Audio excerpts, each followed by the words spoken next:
What's good? Matt Clark here at the new Matt Clark. How are each and every one of you doing on this amazing Saturday? I'm doing great. My girl's doing great. My family's doing great. And I hope each and every one of you are doing great, even though right now things just aren't that great.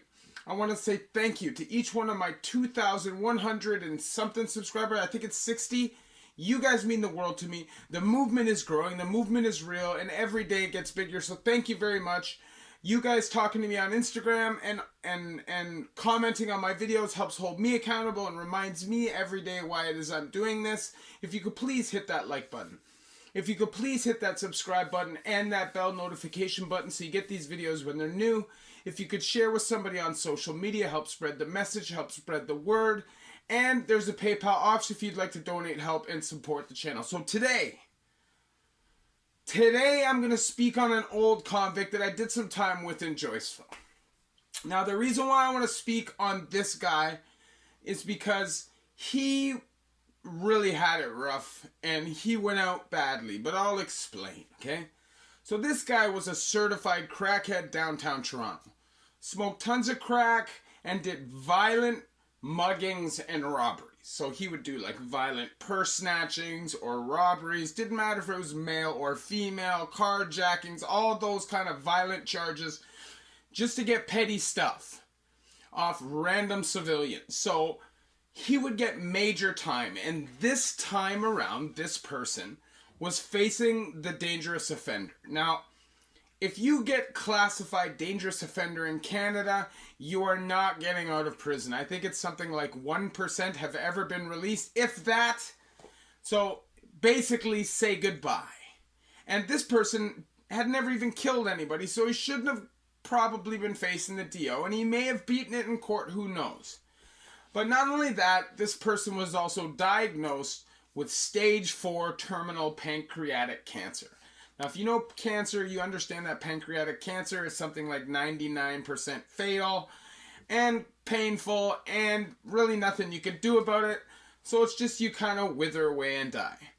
So you can imagine that this person had a real tough outlook on his future. And I'm sure this was all products of the decisions that he made in the past by not being healthy, smoking lots of drugs, crack, not sleeping right, whatever it was, right? I'm sure all of this stuff had impact on his health. The reality was, though, his future was bleak. So he came up with a plan. And it was kind of diabolical. But this was his plan. So he put it into people's ears that he was going to be getting visits. And eventually somebody took the bait. I'm not going to mention this person's name because the person was a good person, so I'm not going to do that. But the person took the bait. And they hatched out this big plan about how they were going to bring in all this and they were going to just flood the jail.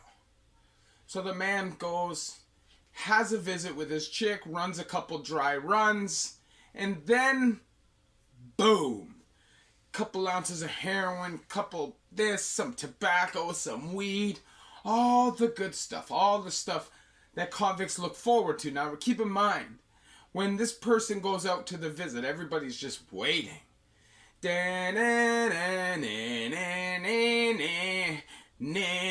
know what I mean? That's how it gets. Like some people are like pressed up on the window. That's how bad it can get. Now, visits are over. Nobody returns.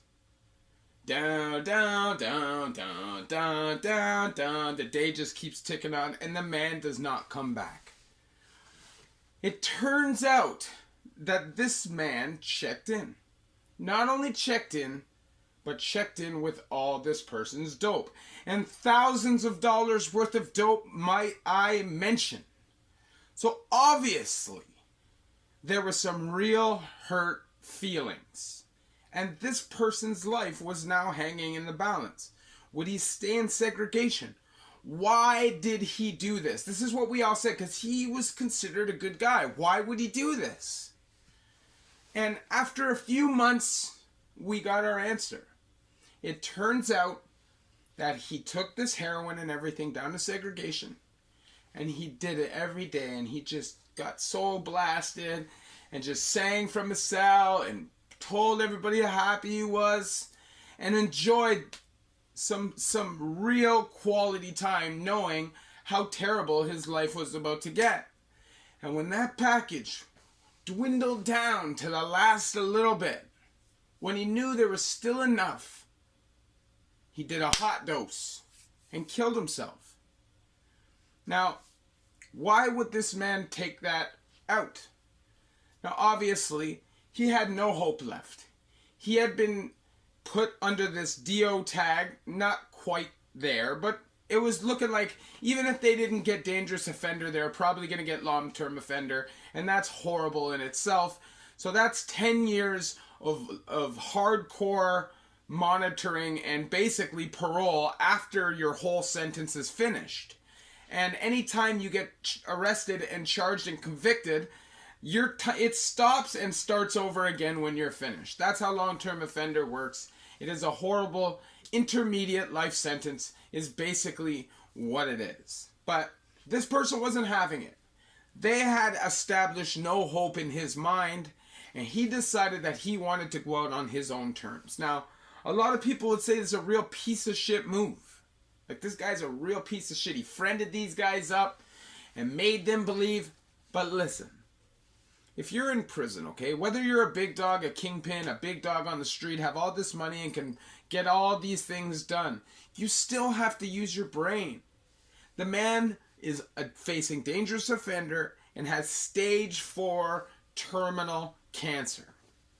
He has not much time to live at all, meaning he probably doesn't give a damn about his name, meaning also that he's about to go out on a painful death, and you should have known that. Those signs should have been visible, but obviously people get their hopes up and they think things are about to swing their way. Time's about to get a little bit easier, and they can get blinded by the lust of the package, and that's just the way that it goes sometimes.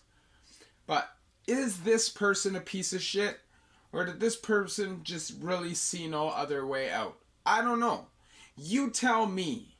Now, I think it was a piece of shit move 100%. I think it's a snaky thing to do.